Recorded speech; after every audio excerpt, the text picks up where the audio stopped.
I suppose I should have gone in for a few minutes, but I just couldn't do it. Burying someone from a family you've known from childhood, someone cut down in the prime of life, well, it's hard to take. I could say goodbye from here. Besides, I could do more good out on the road. I could keep trying to prevent other people from killing themselves in their cars and bringing to other families, like the Dixons in there, that heartbreak that never quite heals. It was hard to believe that just a few days before, the Dixon family had been as happy and contented a group of people as you'd find anywhere. Frank Jr. had just come home from college to give his dad a little help on the farm for the summer.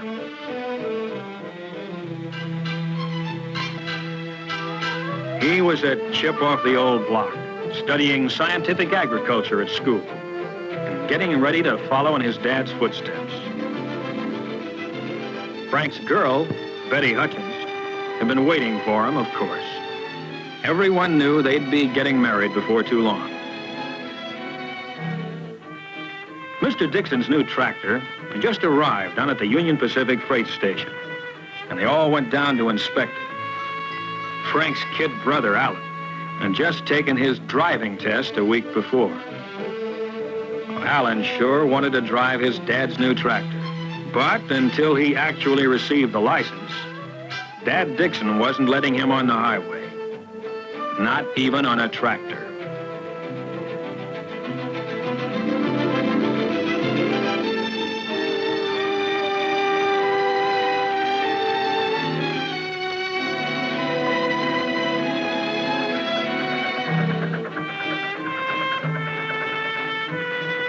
The UP station agent had reminded Frank that the 411 Streamliner was due any minute.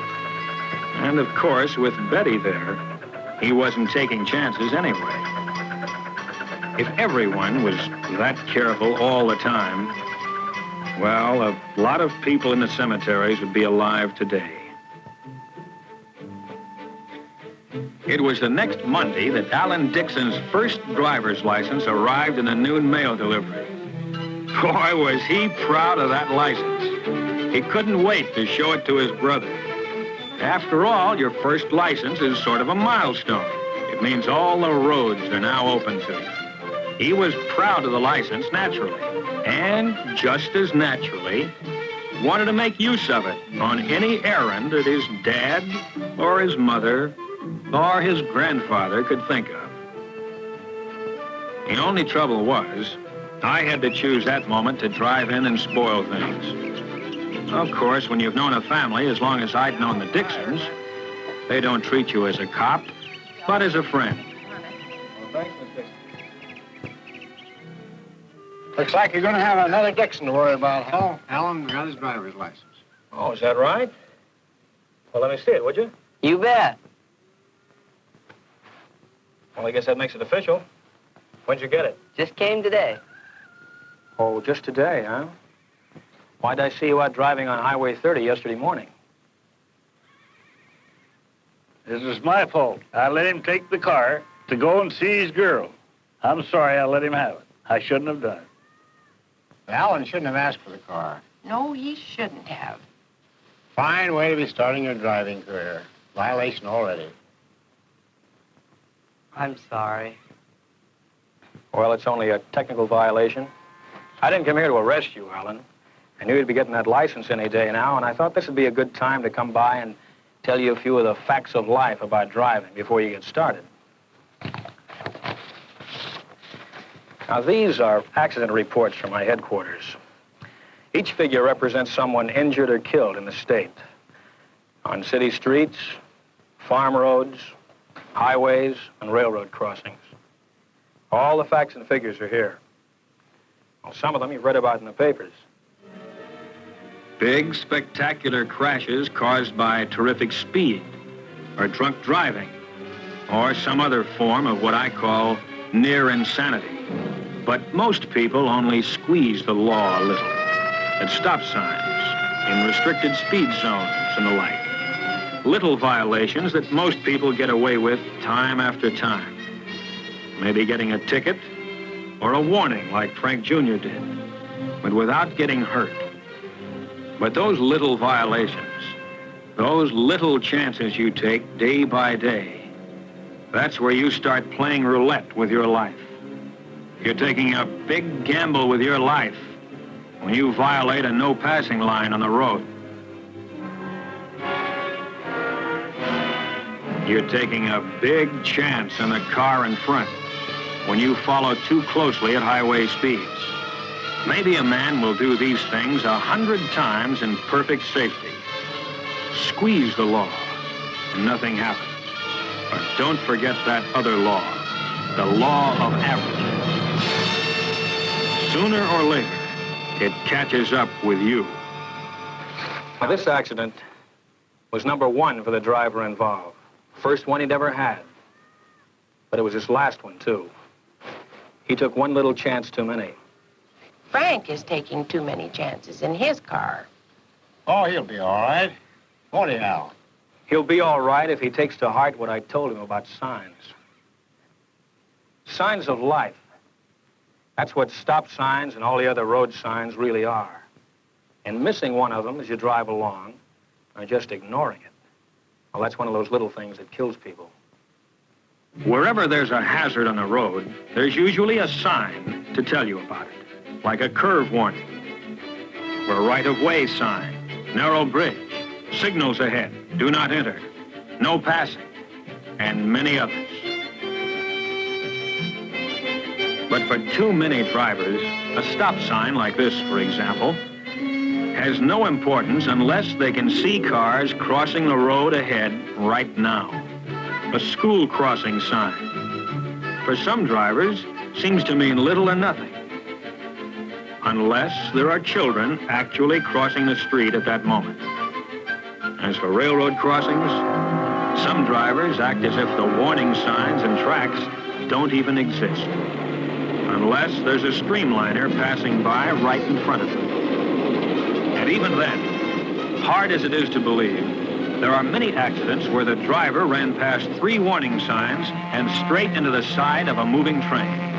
It has happened in broad daylight, but it happens even more often at night. That's when the warning sign, the signal, the crossbuck are really your signs of life. Yes, the sign is still there, but you have to be twice as alert to see it. If you hadn't seen the signs, this train might come as a surprise to you.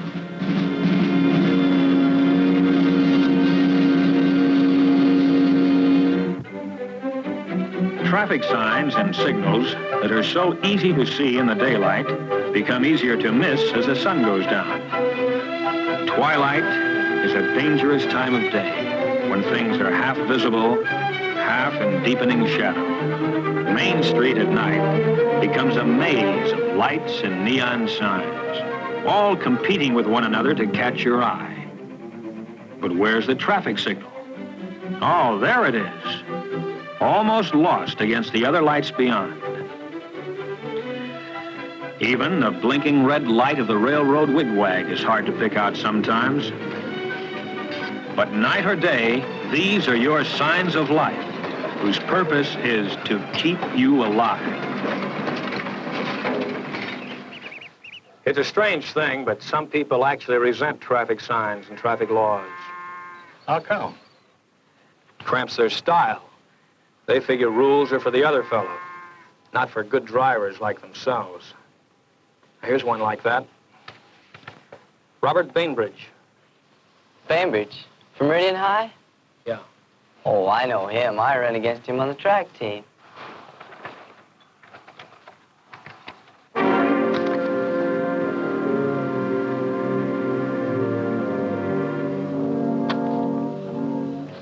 I knew him. I'm sorry, dear.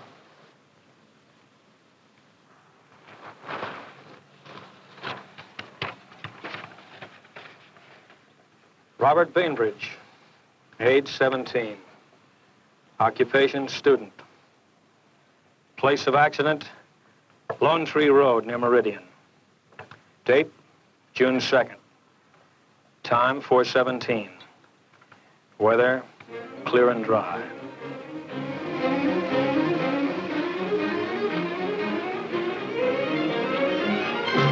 I gave him the light and siren on Highway 41 when he was doing about 70. His first mistake was speeding. His second mistake is when he tried to outrun me.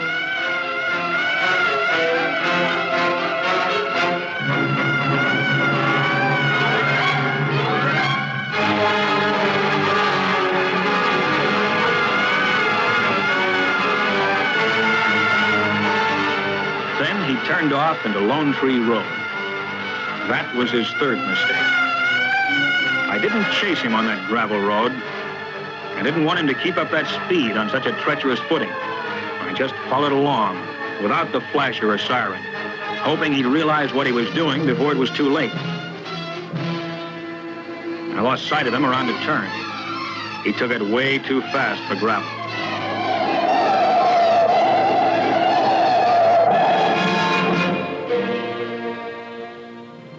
When I rounded the turn, the road ahead was empty.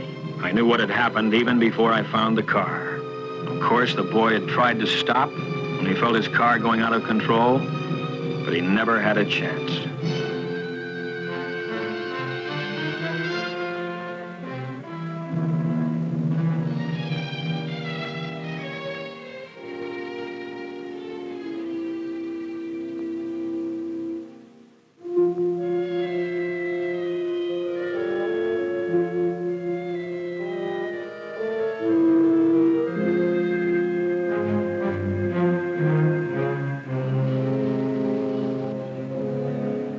I can't understand it. Why did he do it? You tell me. That's one thing the reports don't show. Why people do things with a car that make no sense at all. Well, I guess a young fellow in a car figures he's quick enough to save himself. Quick enough? If a human body could match a machine. When you get to be my age, you slow down. Well, you can remember the old days, can't you, Mr. Dixon? Yep. When a tandem bicycle wasn't just a showpiece for an old-timers' day celebration, but a real, honest-to-goodness means of transportation. Sometimes we forget that there are plenty of people on our highways today who grew up in that horse and buggy age. Those narrow, two-lane country roads that used to be so quiet, peaceful, are now several lanes of high-speed traffic. The roads that used to wind gently around the hills now slice through mountains with nothing to slow you down. And many a rail crossing that stopped you in the old days is now a high-speed underpass or overpass. Everything in the world of transportation has improved. Everything except the drivers. We still have to use the same old equipment. Our eyes and ears and reflexes. They haven't improved a bit. No, they haven't. When I was a kid, I run 100 yards in 11 seconds. Yeah, he used to run me down in about 3 jumps. No gaff? 11 flat. That's faster than I ever run it in. Well, point is, Alan, you have to face a much greater danger on the road than your grandfather did, with no better equipment. No better personal equipment, that is. Oh, the highways and the cars are better and faster, of course. And that's where the danger is. Yes, danger. Even with sensible, safe driving people on a highway as smooth as silk, with no traffic lights and no intersections to worry about. You might wonder, where is the danger we keep talking about? Well, here's one danger: fatigue. On long trips, fatigue is a big hazard. You should stop at least once every hour. Get out, stretch your legs, get those cobwebs out of your head. Weariness slows down your reactions. And at 60 miles an hour or better, you can't afford it.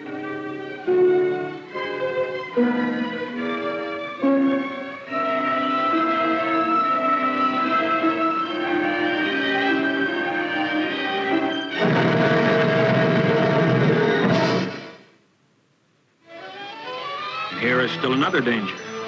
Lack of attention to the road. Sure, it's an open highway. Maybe there aren't many cars. But it only takes two to tango. 40% of all expressway accidents involve a car that is already stopped. On the road, part way on, or not far enough off. This is an invitation to disaster.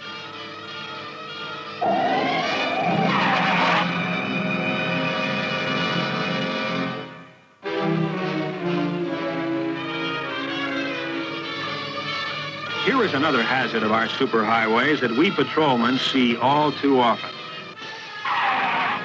Every time you have to hit your brakes hard, ask yourself, why weren't you ready for the danger that suddenly developed?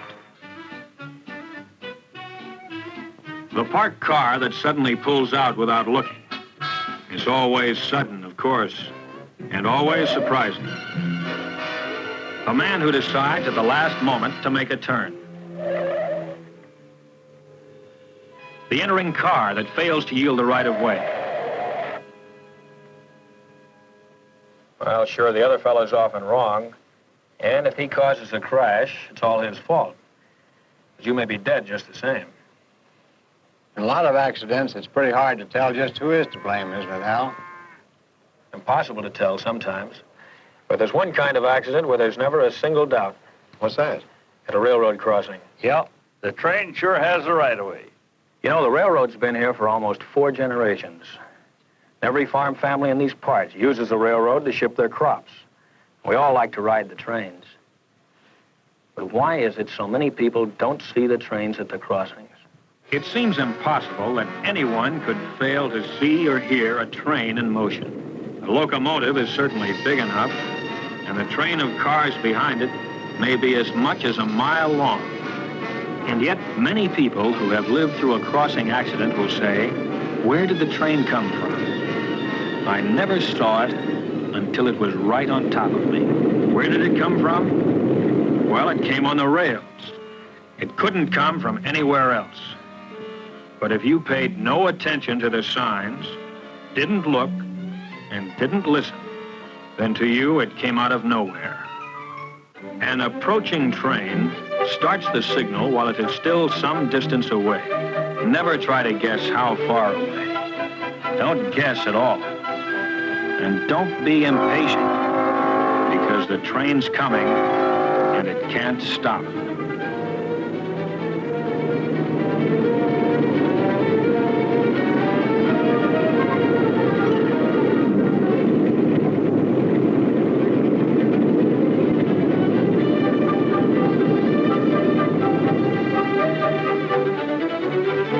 Any signal in action means that a condition of fatal danger exists at this moment, at this crossing. Maybe the last train you waited for was a slow freight and took several minutes to cross. But the next one may be a fast freight, highballing to the coast on a tight schedule.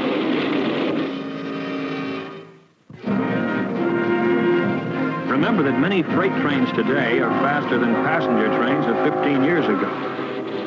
Many crossings have more than one set of tracks, each one a separate hazard. When you cross, make sure all tracks are clear.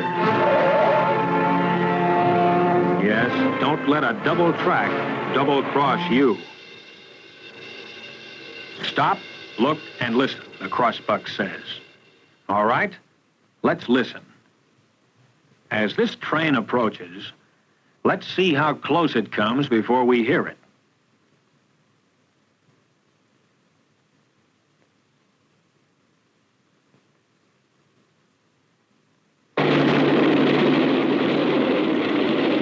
Now, where did that train come from? Where does any train come from? It comes on the rails, of course. And who gets killed at the crossing? Someone who's crossed that same track at the same place 1,000 times before. But just one time, he didn't look. One time is all it takes.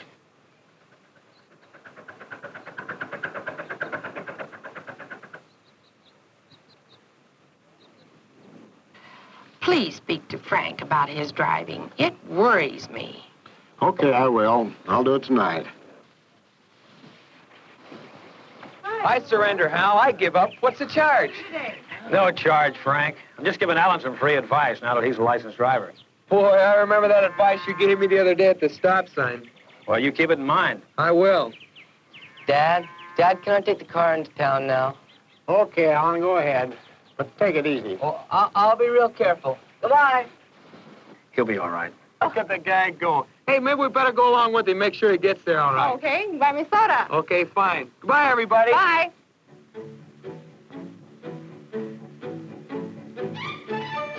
So, there went Alan with his new driver's license, and Frank and Betty right behind, on as nice a summer day as you could wish for.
Why don't they look, Ralph? Tell me. Why don't they look? No, I didn't go in. Burying someone like young Frank Dixon is too hard to take.